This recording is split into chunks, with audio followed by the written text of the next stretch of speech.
What up, pimps? It's Christian and Emma here, and today we are really excited to talk about Dauntless.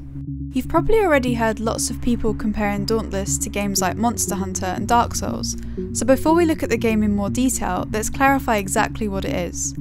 The developer, Phoenix Labs, has stated that Dauntless is a co-op action RPG. However, it also mixes in some MMO elements. So while you'll be heading off to fight behemoths, you'll also be doing things like crafting, forging weapons, and exploring the world, which is a cluster of islands called the Shattered Isles.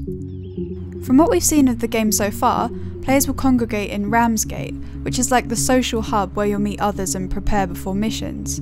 While there are no classes in the game, you'll still have to create your own character, or Slayer as they're referred to in this game, and you'll be able to customise their armour, weapons and abilities.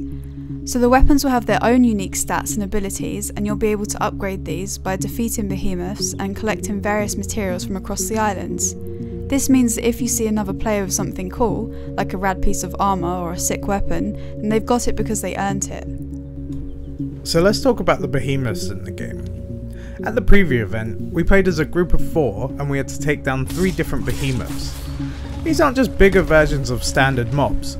Fighting against these creatures feels like you're battling proper bosses. Each of them has a really unique design, a lot like the bosses you'd see in a game like Dark Souls, and beating them was actually quite difficult. The combat system should be familiar to those who are used to playing action games. You won't be button mashing here, as there is a decent amount of depth to the combat, and there are lots of ways you can coordinate with the rest of your team too. As you can imagine, taking down a behemoth is no easy task. It feels rewarding when you and your team finally manage to do it. The reason why it's no easy task is because the behemoths do not have a health bar.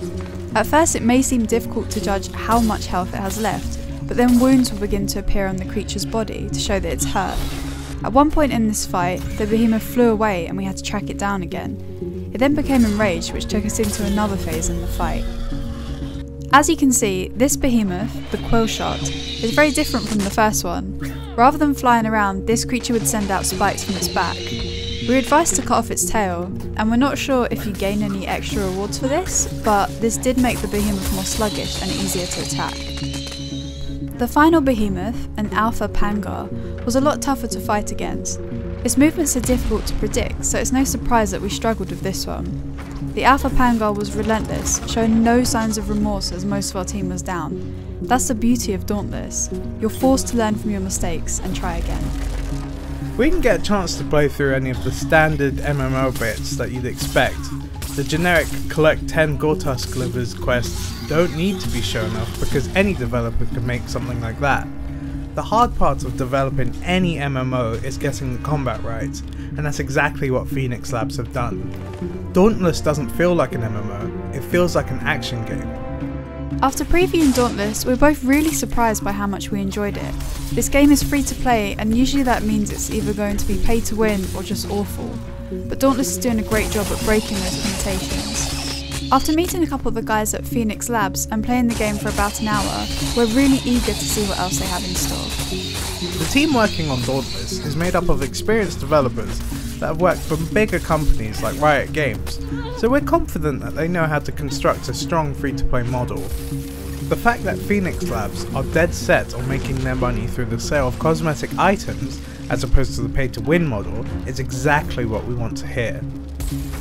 We aren't the type of people to be interested in MMOs, but this is the first one we've ever played that we've actually been excited about, so we recommend that you check it out.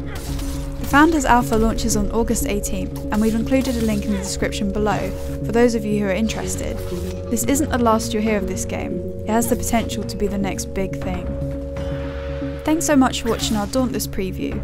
We're sorry that we had to keep it relatively brief, but if you'd like to read a bit more about our experience with the game so far, we've posted a link to our written preview in the description below, so make sure you have a look at that. Once again, thanks so much for your support, and please remember to like, comment, share and subscribe, you know, all that stuff. And we'll see you in the next stream or video.